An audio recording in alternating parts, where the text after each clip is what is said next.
So, I have filmed a Retroid Pocket 2S video where I talk about what I liked about it, but now I'm going to do a full review. And yes, face reveal, I don't want to edit and put more images in, so I'm going to do this. The Retroid Pocket 2S has a T610 chip, which is clocked at 1.8 GHz. This has 2 A75 cores and 6 A55 cores, both clocked at 1.8 GHz again. So this chipset can do all Gen 5 consoles perfectly with an upscale. It can do Dreamcast perfectly, mainly because it has the power of a Gen 5 console, but on the GameCube and PS2 library, there's some heavy hitters that work great. Those, in my opinion, being Wind Waker, Mario Sunshine, and Mario Kart Double Dash. So they run good because they ran at 30 FPS instead of 60 FPS, which means that you kind of have a built-in frame skip.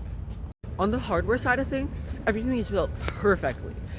So there's a nice screen, 3.5 inches, 480p touchscreen, and this scales almost perfectly to all retro systems because TVs back in the day used that same 4x3 480p display. The only difference here is it's much smaller than a TV.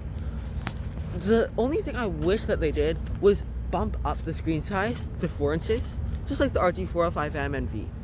So there's a lot to say about the controls. So really quickly, the buttons are good, but they're not anything special. The two best parts of the controls are the concave Hall Effect sticks and the analog triggers.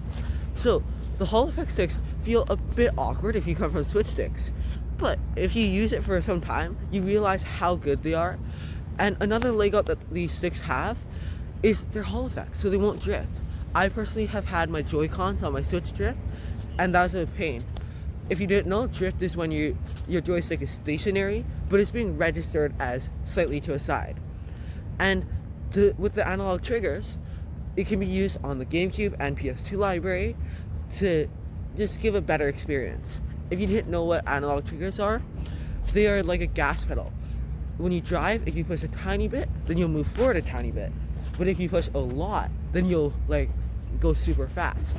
So you have a wide range of input instead of just one. Another comparison is like D-pad to joystick. So now let's try to set it up. And first let me say, I've already set it up, so I'm just going through the setup wizard again to help you understand what you'll see when you start it up.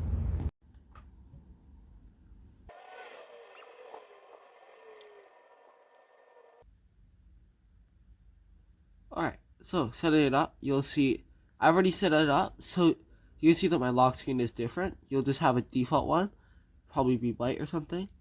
That's just my firewall.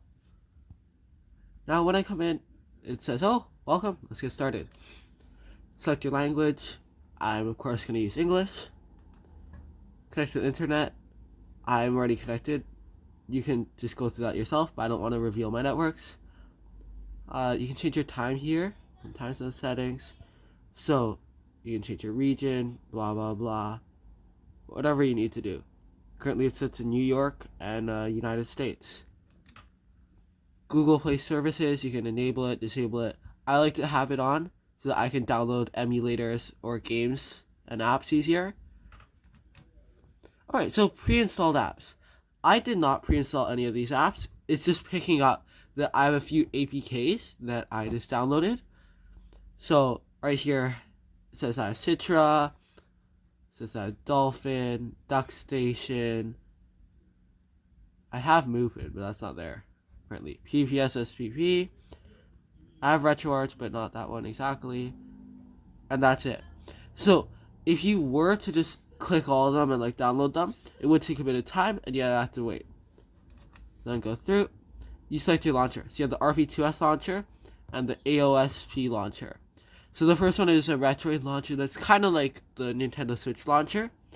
And this one right here is just your default Android launcher. So I'm going to use that one. Moving on.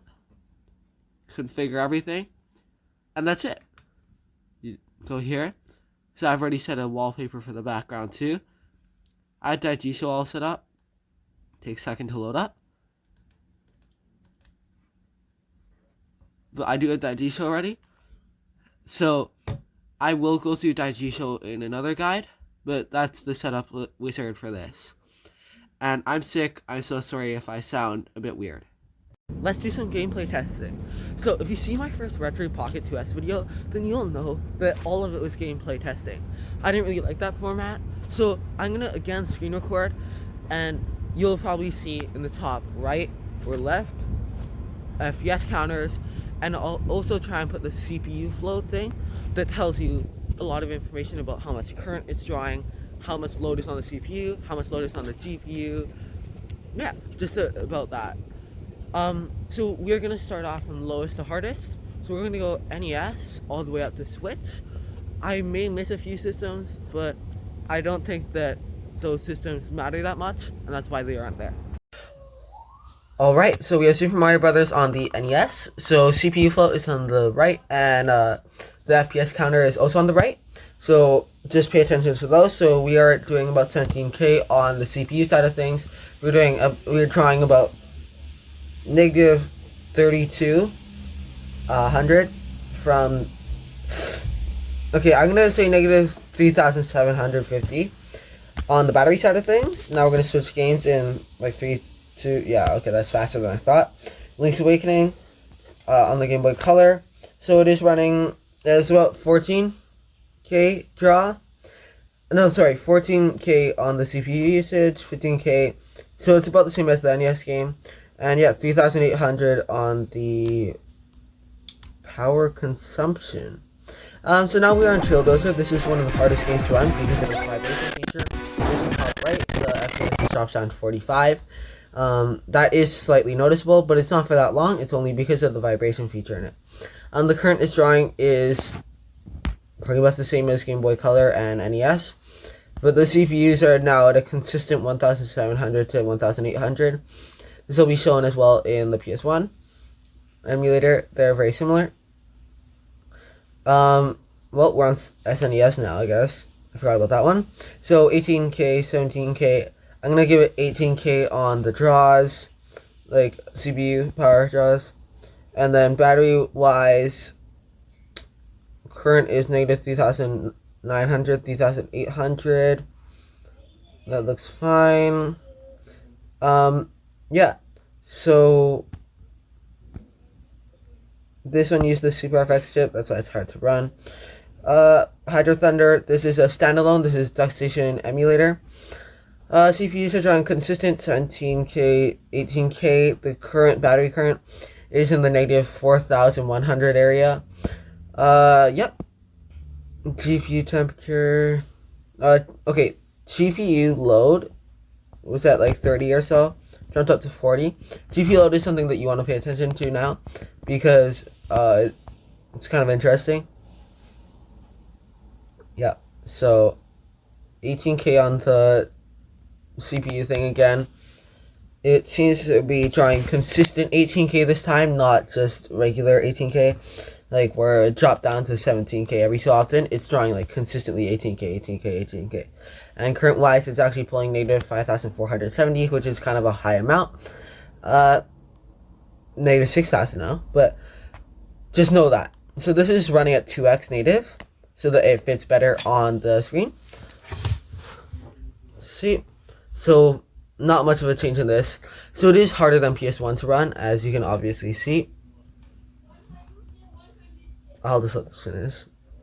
I get so lost here.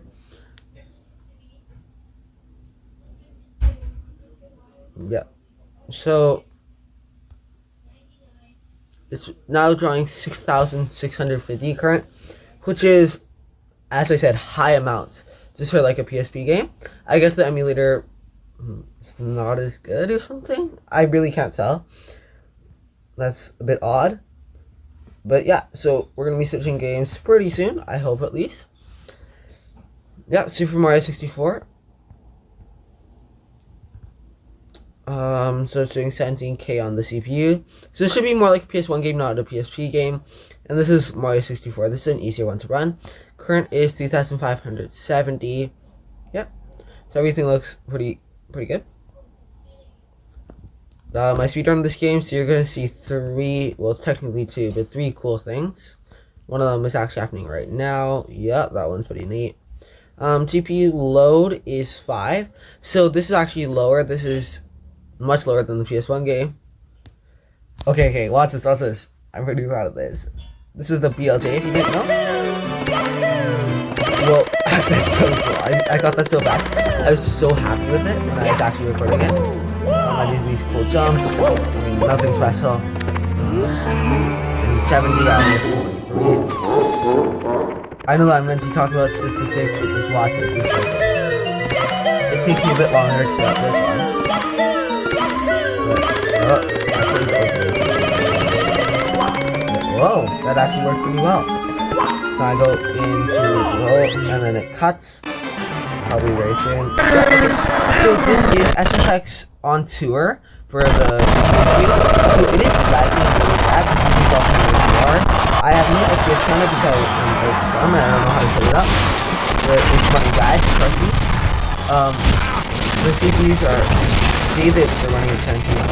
This makes me not trust the CPUs because it's actually hot right now. Now we're going to cut it. Current is 6,700. So now we are on to an Android game. This is Dead Cells. This is just the main game. It's not like there's any DLC or anything. Negative 7,400 on the current, and 17,000 on the draw. Yeah, looks pretty good. This game, I have tweaked a tiny bit. I have like high quality text, and I also have pixelated text to just make all the text bigger overall. But that's not really that important to mention. That's just for this game specifically. Yeah. And this is the last game, so see ya. So, here's my Retroid Pocket 2S, and let's just do some size comparisons. So, first up for this size comparison is the GBA SP. So, if you open it up, it's actually a bit bigger. Fully flatten it. I know that the screen is smashed. That's a mistake on my part. It's pretty much the exact same size as the GBA SP when it's in this like weird state. To compare it with something else, PS1 case. So PS1 case is a bit smaller this way, but way bigger this way. So just to know, it's at the top right there, just like that. I don't know why I moved away the Retroid Pocket 2S. Okay, this is a Genesis game. Now compared to the Retroid Pocket 2S, if put exactly right, it's pretty much up to here. So same size, but add that. Just last but not least, I'm gonna have so much cutting to do, but this is PS2 game.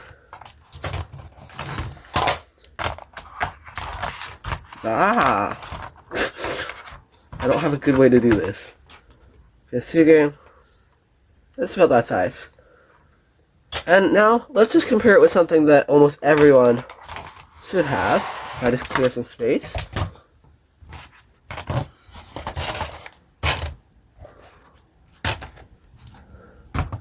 A Nintendo Switch. So now, comparatively, the Switch is much bigger. You can see that there's a huge area.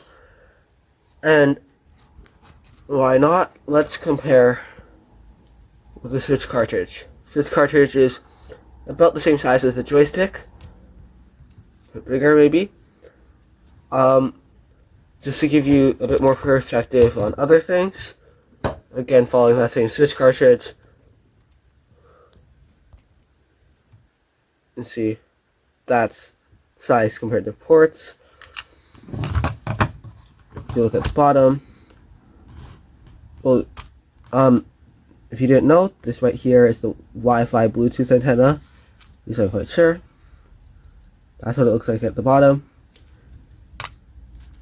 And if you want to do a joystick comparison, you just pop these off if you didn't know. With the Nintendo Switch, it's ever so slightly smaller, I think. If you remove circle, there, you can see that it's a bit different. Yeah, so that's what You can see. And I'm sorry if my watch is buzzing. I have a lunch. Somebody's texting me about it. Yeah. I'm so sorry. It's raining. This is the 4th time I've recorded this. I keep on messing up. But let's finish it all up. So to sum it all up, the Retroid Pocket 2S has a whole bunch of pros. The ones that I like: HDMI, analog triggers, Hall effect, concave sticks, and Google Play Store. So if you compare it with something else like the Retroid Pocket 3 Plus, Retroid Pocket 3 Plus does not have analog triggers, does not have Hall effect sticks, and it has a screen that is only good for streaming Android, PSP, PS Vita, Switch, and that's about it. But if you're really focusing on the retro systems, the Retroid Pocket 2S has a much better screen for that. So if you want to compare it with something else with a different screen, like the RG405M, I will say the RG405M is a good choice because it has a metal body which feels great. But the RG405M does not have analog triggers and doesn't have the Google Play Store. The Google Play Store is kind of important because you can't find legit APKs easily. Let's say that you bought an APK and you can't use it there. You'll have to go to some sketchy website and find it. So there's enough power to play a whole bunch of GameCube and PS2. In the video, you probably saw Wind Waker being played, Mario Sunshine being played, and Kingdom Hearts, Gran Turismo 4. So the first 2 being on GameCube and the last 2 being on PS2. So those actually run much better than expected. Yes, there is graphical glitches and it's not great, but you get to have a pretty good experience. So I had tested the micro HDMI thing. I don't really want to show you my house, but it does look good. The only thing is it's outputting at 480p, which means that it isn't perfect. And if there is cropping on your screen, that's up to your TV to fix it. Alright, so the cons though do exist. When I'm downloading games directly off of the Retroid Pocket 2S, I've noticed that the Wi-Fi speeds aren't great. You'll probably have seen like something that tells you what the Wi-Fi speeds are, but just in my experience, I noticed that like when you're downloading a game, it's about 2 times slower than my phone downloading a game or the computer downloading a game. But that's kind of expected. It's just they don't have the best components for it. Also with like Bluetooth, my earbuds, if I go too far away, like 1 room over, they disconnect. Well, it's not like my headphones problems, because if I use it with my phone, I can get like 2 rooms away before it disconnects. So there are a few things to work on over there, and I'm gonna assume that they have improved that on the Retroid Pocket 4 and 4 Pro, but I can't really check that. So thank you so much for watching this video. Please subscribe. It's raining. This is hard to record. Thank you.